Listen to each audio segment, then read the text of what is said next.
Octal two binary. তো octal two binary, তো অক্টালের অঙ্ক সংখ্যা বন্ধুরা কয়টি? অক্টালের অঙ্ক সংখ্যা আমরা জানি, অক্টাল অঙ্ক সংখ্যা হচ্ছে 8টি।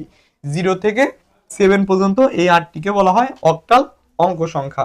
তো এই 8টি ব্যতীত কোনো সংখ্যা থাকবে না যখন অক্টাল টু বাইনারি বা অক্টাল টু হেক্সা বলবে। তো অক্টালে মনে করো, অক্টালে আছে 7 2 3, এটা অক্টালে আছে। তো এই অক্টাল থেকে বলা হলো এটা কনভার্ট করো বাইনারিতে, কনভার্ট করো কিসে? বাইনারিতে। তো সেম রকম ভাবে ওই যে 1 2 4 সূত্রটাই প্রয়োগ করে করব। তাহলে এটা সূত্র কি হবে? 1 2 4। দেখো এই ক্ষেত্রে মনে রাখতে হবে এই যে 3 আছে, তো 3 কিভাবে বাইনারি মানটা বের করব। তো মনে রাখতে হবে এই 3 বাইনারি মান যখন বের করব, 3 বলো 2 বলো 5 বলো 7 বলো, যেটারই বাইনারি মান বের করতে বলা হোক, তো কি রকম করব? তো এখানে 3 দিয়ে বোঝায়, 3 বাইনারি মান বের করব মানে ওই 3 হতে হলে কি কি সংখ্যা, অর্থাৎ এই তিনটার মধ্যে কোন সংখ্যাগুলো যোগ করলে 3 হবে, উক্ত স্থলে 1 হবে, বাকি স্থলে 0 হবে। তো দেখো 3 হতে হলে 2 এবং 1 কে কি করতে হবে? অ্যাড করতে হবে বা যোগ করতে হবে। তাহলে 2 এবং 1 এর নিচে হবে 1, আর বাকি স্থলে কি হবে? 0।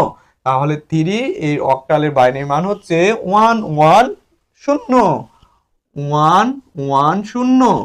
আচ্ছা, সেম রকম ভাবে 2 অক্টালের বাইনারি মান বের করব। তাহলে তিনটা সংখ্যার মধ্যে কোন সংখ্যাগুলো যোগ করলে 2 হবে, উক্ত স্থলে 1, বাকি স্থলে কি? 0। তো দেখো 2 এর জন্য কি 2 তো আছে, ঠিক আছে, তো 2 এখানে 1 হবে, বাকি স্থলে কি? 0। তাহলে 0 1 0। আচ্ছা, এখন 7, 7 অক্টালে আছে, 7 এর বাইনারি মান বের করব। তো তিনটা সংখ্যার মধ্যে বন্ধুরা কোন সংখ্যাগুলো যোগ করলে 7 হবে, উক্ত স্থলে 1 হবে, বাকি স্থলে 0। দেখো 7 হতে হলে তিনটা সংখ্যা যোগ করতে হবে। দেখো 4 আর 2 যোগ করলে কি হবে? 6 হবে, আর 1 যোগ করলে 7। তাহলে 7 এর জন্য তিনটা সংখ্যায় প্রয়োজন, এজন্য তিনটা স্থলে কি হবে? তিনটা 1 হবে। তাহলে তিনটা 1। তাহলে এই হয়ে গেল আমাদের অক্টাল টু বাইনারি। দেখো